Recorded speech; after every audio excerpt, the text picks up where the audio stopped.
जैसे ये चुनाव नजदीक आता रहा और प्रचार किया गया, तमाम स्ट्रेटेजी अपनाई गई, वो जो एक इम्पैक्ट था हेमंत सोरेन पर, जो वो छवि थी भ्रष्टाचार वाली, वो कहीं ना कहीं दब भी गई। जी एकदम दब जाती। कारण क्या है ना कि देखिए, जनता जो नेता के साथ कनेक्ट होने की जो इस देश में परंपरा है वो हमेशा से रही है। उनके जो अपने वोटर हैं, उनके समर्थक। अच्छा, एक सवाल मैं यहाँ पर और आपसे समझना चाहूंगी, क्या इसके पीछे का अरविंद केजरीवाल को भी आप समझते हैं? जिस तरह से उनका पूरा एग्जाम्पल यहाँ सेट करेंगे आप? दोनों परिस्थितियां अलग है। उससे पहले भी इस देश में बहुत सारे नेता जेल गए हैं और उनको नुकसान नहीं हुआ, क्योंकि जो उनके समर्थक और उनके जो वोटर होते हैं वो उनको दूसरी तरीके से लेते हैं। क्योंकि अभी आप देख रहे हैं कि इस चुनाव या जो जिन लोगों जो जेल जा रहे हैं, उनका कहना क्या है कि सरकार हमें जानबूझ करके फंसा रही है। ये काम करता है उनके बीच में, उनके वोटरों के बीच में। अब ये देखने वाली बात होती है कि वो कितनी मजबूती के साथ, कारण क्या है कि जब भ्रष्टाचार का आरोप लगता है तो उसका विपक्ष कितने अच्छे तरीके से इस्तेमाल कर पाती है, ये ज़्यादा महत्वपूर्ण होता है। क्योंकि जब आप देखेंगे कि 12-13 में जब कांग्रेस की सरकार पे आरोप लग रहे थे, तो उस समय विपक्ष में बीजेपी थी और बीजेपी ने उसको बहुत मजबूती के साथ मुद्दे को उठाया था। अब आप जो घोटाले हुए हैं उसके परिणाम आपने देखे होंगे कि क्या है, बहुत सारे जिनके ऊपर आरोप लगे थे वो बरी हो चुके हैं। लेकिन सवाल ये है कि उसको किस तरीके से लोगों के बीच पहुंचाया जाता है, ये ज़्यादा महत्वपूर्ण होता है। जब दिल्ली की बात होती तो अरविंद केजरीवाल अपने लोगों को समझाने में कामयाब हो जाते हैं कि हमारे साथ गलत हो रहा है। लेकिन ऐसे बहुत सारे नेता हैं जिनका राजनीतिक कैरियर ही खत्म हो जाता है इस बात को लेकर के कि उनके ऊपर भ्रष्टाचार का आरोप लगा है। तो नेताओं ठीक देखिए, रुझान महाराष्ट्र के लगातार तेजी से आगे की तरफ बढ़ते हुए 18 सीटों पर भारतीय जनता पार्टी लीड करते हुए इस वक्त नजर आ रही है। कांग्रेस 3 सीटों पर बढ़त बनाते हुए, अन्य का खाता नहीं खुला है इस वक्त। महाराष्ट्र की बात करें तो महाराष्ट्र में और उत्तर प्रदेश पर भी नजर डाल लेते हैं, जो कुल 9 विधानसभा सीटें हैं उसमें बीजेपी 1 सीट पर लीड कर रही है। इसके अलावा आपको बता दें समाजवादी पार्टी भी 1 सीट पर लीड कर रही है। अन्य का खाता यहां भी नहीं खुला है। झारखंड पर भी नजर डाल लेते हैं। भारतीय जनता पार्टी के खाते में अभी 4 सीटें आई है। रुझानों में कांग्रेस जो है 2 सीटों पर लीड कर रही है और यहां अन्य का खाता नहीं खुला है। वायनाड लोकसभा सीट से प्रियंका गांधी आगे चल रही हैं। नांदेड़ लोकसभा सीट, ये तमाम सीटें दिखा रहे कौन कौन से कैंडिडेट कहां से उतारे गए हैं। ये लोकसभा सीट है वायनाड की, जहां पर इस वक्त उपचुनाव हुआ। वायनाड और प्रियंका गांधी जो हैं वो आगे चल रही है। तो फिलहाल इस वक्त ये पूरा का पूरा स्क्रीन आप देख सकते हैं, रुझानों में आगे पीछे होता हुआ नजर आ रहा है। एक बार आदित्य के पास चलते हैं। आदित्य, क्योंकि जब हमने अगर हम महाराष्ट्र की बात कर रहे हैं, यहां पर 18 जो सीट्स है उस पर लीड कर रही है भारतीय जनता पार्टी। कांग्रेस लीड कर रही है 3 सीटों पर। इस वक्त ये रुझान बता रहे हैं, वहां अभी कुछ और हलचल आप देख पा रहे हैं?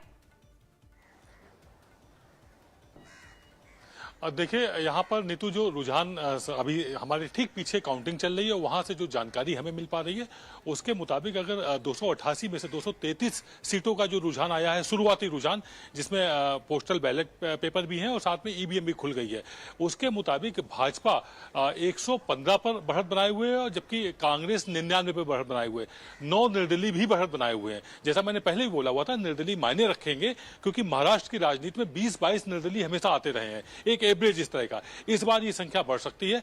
तो अभी फिलहाल महायुति आगे बढ़ी हुई है, यानी भाजपा और उसका सहयोगी गठबंधन। और चूंकि शुरुआती है तो इस पर हम बहुत ज्यादा दावा नहीं कर सकते हैं। शुरुआती रुझान है, 10 बजे के बाद चीजें क्लियर होंगी। फिलहाल महायुति गठबंधन आगे बढ़ चला है और महाअघाड़ी ये थोड़ा सा पीछे चल रहा है, लेकिन हाँ, कांटे की टक्कर कही जाएगी। और लगभग 95% वोटिंग परसेंटेज आदित्य रहा, 95% रहा था। ऐसे में इस बार महाराष्ट्र ने खूब बढ़ चढ़कर वोट दबाया है। और एक और ये बड़ी जानकारी इस वक्त की, सीपीआई-एम भी 1 सीट पर आगे चल रही है। इस वक्त देखिए झारखंड का हाल हम बता रहे हैं अपने दर्शकों को, तो लगातार रुझान इस वक्त मिल रहे हैं। 95% वोटिंग जो है आदित्य महाराष्ट्र में इस बार पड़ा है। ऐसे में ये बता रहा है कि महाराष्ट्र के लोगों ने खूब बढ़ चढ़कर मतदान के इस पर्व में हिस्सा लिया है, लोकतंत्र के इस पर्व में हिस्सा लिया। यहाँ हम एक थोड़ा सा बताना चाहेंगे कि टोटल जो वोटिंग हुई है महाराष्ट्र की, अगर हम पूरे प्रदेश की बात करें महाराष्ट्र के, तो 64% हुई है, यानी कि 4% से ज्यादा वोटिंग हुई है। पिछली बार यही वोटिंग 61% हुई थी, जो कि महाराष्ट्र में इस बार 64% हुई है। तो इस ज्यादा वोट ऑफ परसेंटेज का फायदा कौन महागठबंधन उठा ले जाता है, ये देखने वाली बात होगी। तो लोगों ने उत्साह के साथ बढ़ चढ़कर इस बार वोटिंग में हिस्सा लिया हुआ है। तो इससे संकेत कुछ रिजल्ट आने के बाद मालूम पड़ेगा कि आखिरकार ये बढ़त जो हुई वो किस तरफ गई। जी ठीक है गोविंद जी, बटेंगे तो कटेंगे, ये नारा हमने खूब सुना पूरे चुनाव में, चाहे झारखंड की बात कर ले या फिर महाराष्ट्र की, लेकिन ये नारा आगे आते आते यानी कि बिल्कुल अंतिम छोर में बदल गया। एक रहेंगे तो नेक रहेंगे, सेफ रहेंगे, ये वाला नारा आ गया। लेकिन इम्पैक्ट तो पड़ा है ना उत्तर प्रदेश के मुख्यमंत्री योगी आदित्यनाथ के इस नारे से, आपको क्या लगता है? खास करके भारतीय जनता पार्टी का कोर वोटर है, जमीनी स्तर पर काम कर ठीक रहा है, है। मैं रोकूंगी, मेरी एक्शन आपसे लूंगी, लेकिन एक महत्वपूर्ण जानकारी इस वक्त प्रेरणा सिंह के पास है, डेटा सेंटर लिए चलते हैं। प्रेरणा, ओवर टू यू। बिल्कुल नीतू, देखिए इस वक्त हम लगातार अपने डाटा सेंटर में मॉनिटर कर रहे हैं आंकड़ों को, और इस वक्त हम बात करते हैं महाराष्ट्र की 288 सीटों पर इस वक्त कौन लीड कर रहा है, उस पर एक नजर डालते हैं। इलेक्शन कमीशन का ये पूरा ऑथेंटिक डाटा इस वक्त हम अपने दर्शकों को दिखा रहे हैं। महाराष्ट्र की इस वक्त अगर हम बात करें यहाँ का फिगर क्या कुछ कहता है नीतू, देखिए सबसे आगे एनसीपी अजित पवार 7 सीटों पर इस वक्त लीड करती हुई नजर आ रही है। बीजेपी की बात करें तो बीजेपी 6 सीटों पर इस वक्त लीड कर रही है, और शिवसेना शिंदे गुट की बात करें तो 5 सीटों पर इस वक्त वो आगे बढ़त बनाए हुए हैं। एनसीपी शरद पवार गुट की अगर हम बात करें तो यहाँ पे 2 सीट पर लीड करती हुई नजर आ रही है नीतू, और कांग्रेस 1 सीट पर इस वक्त बढ़त बनाए हुए हैं। इस वक्त पूरा जो फिगर है इलेक्शन कमीशन का डेटा, उसका पूरा ब्यौरा अपने दर्शकों तक हम इस वक्त पहुंचा रहे हैं। और देखिए एक बार फिर से आंकड़ा बदल गया है नीतू, अपडेट हो गया है। बीजेपी 10 सीट पर, शिवसेना शिंदे गुट 9 सीट पर, एनसीपी अजित पवार 8 सीट पर, शरद पवार गुट 4 सीट पर, कांग्रेस 3 और यूबीटी, शिवसेना शिंदे यूबीटी और आरएसवीए 1 पर। ये पूरा इस वक्त का अपडेटेड डेटा है नीतू। इलेक्शन कमीशन का डेटा इस वक्त क्या कुछ कहता है, कौन सी पार्टी इस वक्त लीड करती हुई नजर आ रही है।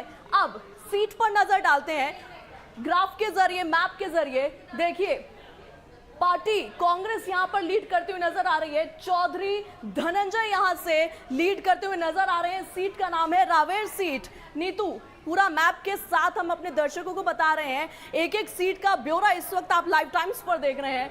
अगली सीट की बात करते हैं, जलगांव की बात करें, यहां से भी कांग्रेस बढ़त बनाए हुए हैं। इस वक्त कैंडिडेट का नाम डॉक्टर स्वाति संदीप वाकेकर यहां से इस वक्त बढ़त बना रही है। महाराष्ट्र का पूरा भूगोल इस वक्त क्या कहता है, आंकड़े क्या कहते हैं, उस पर एक नजर इस वक्त। अकोला इसकी बात करें, यहां से बीजेपी बढ़त बनाए हुए है। ठीक है आतुल, मैं आपके पास इलेक्शन कमीशन ऑफ इंडिया जो कि ये सीट्स बता रहा है, और इस वक्त किस तरह से महाराष्ट्र में भारतीय जनता पार्टी आगे बढ़त बनाते हुए नजर आ रही है। कुछ और बड़े आंकड़े जल्दी से बता देते हैं अपने दर्शकों को इस वक्त महाराष्ट्र चुनाव को लेकर भी, इसके साथ ही साथ बाकी स्टेट्स पर भी नजर आएगी। महाराष्ट्र चुनाव में देखिए भारतीय जनता पार्टी 27 सीटों पर आगे लीड करते हुए नजर आ रही है। कांग्रेस की बात करें 9 सीटों पर, और अन्य का खाता खुल चुका है, 1 सीट पर लीड करते हुए अन्य इस वक्त नजर आ रही है। महाराष्ट्र का हाल इस वक्त हम दिखा रहे हैं टीवी स्क्रीन पर। देखिए महाराष्ट्र में भारतीय जनता पार्टी 27 सीटों पर लीड करते हुए, कांग्रेस 9 सीटों पर, और अन्य का खाता खुल चुका है 1 सीट पर लीड करते हुए।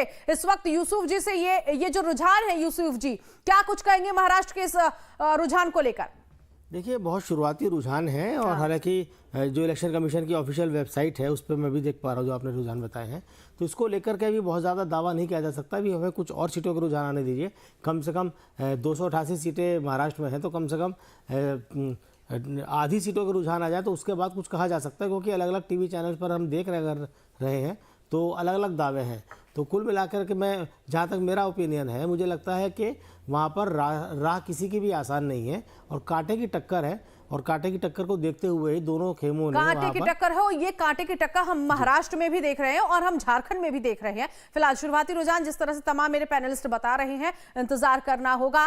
फरा भी हमारे साथ लगातार मेरी सहयोगी बनी हुई है। फरा, ओवर टू यू। जी नीतू, दिखाते हैं अपने दर्शकों को ग्राफिक्स के जरिए महाराष्ट्र का ये रुझान जो सामने आया है। बीजेपी गठबंधन 27 सीटों पर आगे चलता हुआ नजर आ रहा है। आप देख सकते हैं कांग्रेस गठबंधन की बात करें तो 9 सीटों पर, यानी बीजेपी बढ़त बनाए हुए है महाराष्ट्र में। कांग्रेस गठबंधन महज 9 सीटों पर अभी शुरुआती रुझान। अदर्स की बात करें तो अदर्स के खाते में अभी तक 1 सीट जाने का अंदेशा जताया जा रहा है। इस तरह के ये शुरुआती रुझान महाराष्ट्र के जो आप तक पहुंचा रहे हैं, यानी बीजेपी बढ़त बनाए हुए है, बीजेपी गठबंधन यहां पर बढ़त बनाए हुए है। तो महायुति की बात करें तो 27 सीटों पर आगे, जबकि महाविकास अघाड़ी 9 सीटों पर।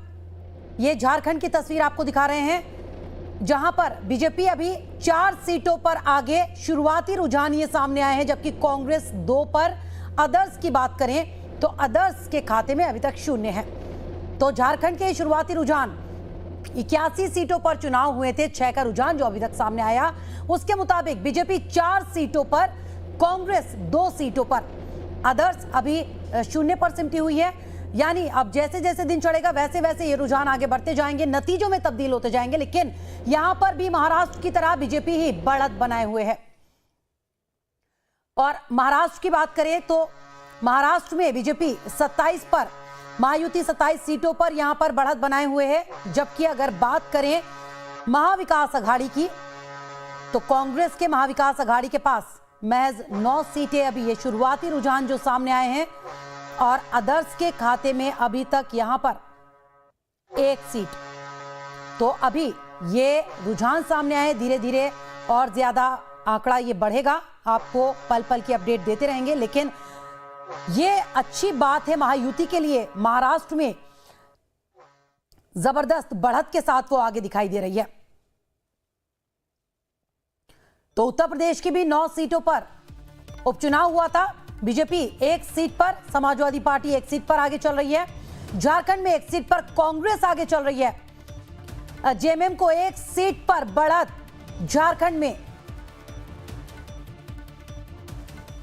सीपीआईएम की बात करें तो वो भी 1 सीट पर आगे चल रही है। शुरुआती रुझान आप तक पहुंचा रहे हैं। झारखंड में 1 सीट पर कांग्रेस।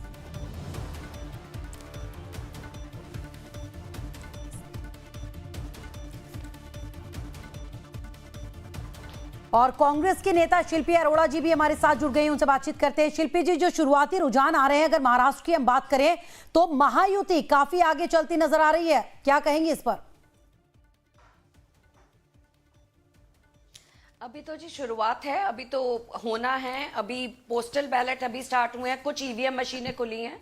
धीरे धीरे देखते जाइए, हम लोग सरकार बनाएंगे, हम लोग पूरे आश्वस्त हैं। जिस तरीके से लोकतांत्रिक तरीके से एक चुनी गई सरकार को गिराया गया, चाहे वो शिवसेना को तोड़ने की बात हो, चाहे वो एनसीपी को तोड़ने की बात हो, मुझे लगता है कि महाराष्ट्र की जनता इसका जवाब देगी और इस बार इंडिया गठबंधन को भारी बहुमत से जिताकर सरकार बनाएगी। पूरा प्रदेश और देश त्रस्त है, चाहे वो महंगाई हो, बेरोजगारी हो, महिला सुरक्षा का मुद्दा हो, और जिस तरीके से धन बल का प्रयोग किया गया वो सब आपने देखा है। कैसे भाजपा के नेताओं को कैश मिला उनके पास से, किस तरीके से चुनाव को प्रभावित करने की हर तरीके से कोशिश करी गई। जनता ये सब देख रही है, समझ रही है, और इन्हीं सबको ध्यान में रखते हुए महाराष्ट्र की महान जनता ने इंडिया गठबंधन के फेवर में वोट किया है। जी, राजेश तोमर भी मेरे सहयोगी जुड़े हुए हैं लगातार झारखंड के रांची से। राजेश, क्या खबरें सामने आ रही है, वहां पर भी बीजेपी को ही बढ़त दिखाई दे रही है अभी तक?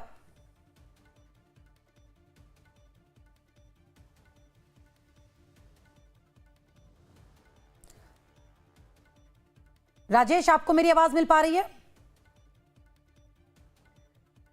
और लगता है संपर्क मेरा नहीं हो पा रहा है, फिर से एक बार बातचीत करेंगे। शिल्पी जी, मैं आपसे बात कर रही थी, आपने जिस तरह से कहा कि बड़े पैमाने पर कैश बरामद हुआ, इस तरह के जो आरोप लगाए गए थे उसको लेकर मानहानि का मामला भी दर्ज कराने की बात की जा रही है। बीजेपी की तरफ से ये कहा जा रहा है कि झूठे आरोप लगाए हैं कांग्रेस ने, राहुल और मल्लिकार्जुन खड़गे को माफी मांगनी चाहिए, नहीं तो मानहानि का दावा करेंगे।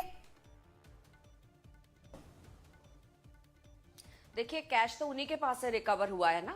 अब मानहानि करें या कोई भी दावा करें, ये तो एक स्टंट हो सकता है, पब्लिसिटी स्टंट हो सकता है। उन्हीं की सरकार है, उन्हीं का इलेक्शन कमीशन है, उन्हीं के डीएम हैं, उन्हीं के डीसीपीज हैं, उसके बावजूद भी उन्हीं के पास से कैश रिकवर होता है। तो जवाबदेही उनकी होती है, ना कि यूपी के या किसी और की। तो ये तो उनको जवाब देने की जरूरत है। मानहानि की बात करना मुझे लगता है कि बिल्कुल कोई सरपैरी नहीं है, पर ठीक है, उनको अपना चुनावी स्टंट करना है तो कर सकते हैं, लेकिन कैश तो उन्हीं के पास से रिकवर हुआ है। जवाबदेही कांग्रेस की नहीं है, उनकी जवाबदेही है। राजेश, आप सुन पा रहे हैं मुझे? रांची में लगातार नजर बनाए हुए, वहां पर भी अभी झारखंड की बात करें तो बीजेपी ही बढ़त बनाए हुए। देखिए फरहा, झारखंड में जो अभी के जो आ रहे हैं आपको रुझान, ये पोस्टल बैलेट है और आमतौर पर जो पोस्टल बैलेट भेजे जाते हैं वो बड़ी समझदार और पढ़े लिखे लोग होते हैं। तो अभी जो आपको रुझान मिलेगा वो रुझान बहुत साफ नहीं करेगा तस्वीर कि झारखंड में वाकई में किसकी बढ़त होने वाली है। लेकिन पोस्टल बैलेट के रुझान के हिसाब से अगर आप देखें तो बरहेट और दुमका में हेमंत सोरेन और बसंत सोरेन आगे हैं, और अगर आप बीजेपी की बात करें तो चंपई सोरेन सरायकेला से आगे हैं, मनिका में और बिश्रामपुर में कांग्रेस हैं। तो कुल मिलाकर जो ये रुझान है वो करीब आपको आधे घंटे के बाद थोड़ा मिलने लगेगा, जब ईवीएम की गिनती उसकी शुरुआत हो जाएगी। देखिए, जो अलग अलग सेंटर्स बनाए गए हैं फरहा, उसमें अब से कुछ देर के बाद से जब ईवीएम का रुझान मिलेगा तब आपको पता चलेगा कि झारखंड में वाकई में इस बार चुनाव में क्या मिजाज रहा।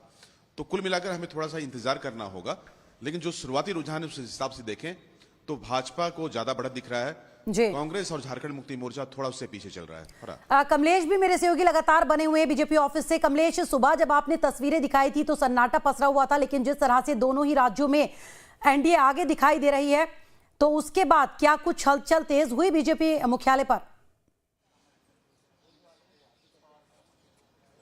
नहीं, देखिए, बीजेपी हेडक्वार्टर में सिर्फ प्रवक्ताओं के अलावा राजनीतिक नेता या राजनेता बीजेपी दफ्तर में तभी आते हैं जब बीजेपी कंप्लीट ये पिक्चर क्लियर हो जाती है कि बीजेपी जीत चुकी है या जीत रही है। लेकिन अभी तकरीबन जैसा मैंने आपको पहले कहा था कि 12:30 बजे तक का वो इंतजार कीजिए, जब तक पिक्चर क्लियर हो जाएगा दोनों ही राज्यों में, उसके मालूम हो जाएगा कि सरकार किसकी बन रही है। उसके बाद आपको दोनों ही पार्टियों में, न केवल बीजेपी, मतलब बीजेपी ही नहीं, कांग्रेस के हेडक्वार्टर में ही आपको हलचल दिखेगी। लेकिन अभी फिलहाल सिर्फ राष्ट्रीय प्रवक्ता जिनकी ड्यूटी लगी है, उनके अलावा कोई और बड़ा नेता बीजेपी हेडक्वार्टर में नहीं है। सभी अपने अपने घरों में टेलीविजन स्क्रीन पर चिपके होंगे और देख रहे होंगे और रुझानों को देख रहे होंगे। जैसे ही रुझान क्लियर होता है, निश्चित रूप से मानिए कि ये बीजेपी हेडक्वार्टर में हलचल तेज हो जाती है। न केवल बड़े नेता आते हैं बल्कि पार्टी वर्कर्स का भी पहुंचना शुरू हो जाता है। लेकिन अभी चूंकि पिक्चर क्लियर नहीं है और 12:30 बजे तक हमें इंतजार करना पड़ेगा कि जब तक पिक्चर क्लियर नहीं हो जाए तब तक ये दोनों ही हेडक्वार्टर में आपको हलचल तेज होती हुई नहीं दिखेगी। लेकिन अभी यही है कि बीजेपी आश्वस्त है, और आश्वस्त का ये प्रमाण मैंने आपको भेजा था कि बीजेपी में सुबह 6 बजे से ही जलेबियां छकनी शुरू हो गई थी और लोग मजा लेना शुरू कर चुके थे। तो जाहिर सी बात, इस बार लड्डू नहीं, जो बीजेपी का दावा, लड्डू नहीं जलेबियां बटेगी। अब उम्मीद करते हैं कि 12:30 बजे जब पिक्चर क्लियर होगा, जिसे बीजेपी ने तैयारियां की हैं, शायद उनका जाया नहीं जाए। जलेबियां बननी शुरू हो गई है महाराष्ट्र में, जिस तरह से महायुति आगे नजर आ रही है। हाँ बिल्कुल, अब ज़्यादातर जो टीवी चैनल्स पर रुझान दिखाए जा रहे हैं उसके अंदर महायुति काफ़ी आगे है कांग्रेस गठबंधन से। और लेकिन जैसे कि अभी मैं पहले भी कहा था कि 10 बजे तक तो हमें कम से कम इंतजार करना चाहिए। 10 बजे एक क्लियर पिक्चर आएगी। जहाँ तक इलेक्शन कमीशन की वेबसाइट पर अपडेट हो रहे हैं तो उसकी रफ्तार बहुत धीमी है, और इलेक्शन कमीशन की वेबसाइट पर जो आंकड़े हैं वो आधिकारिक हैं और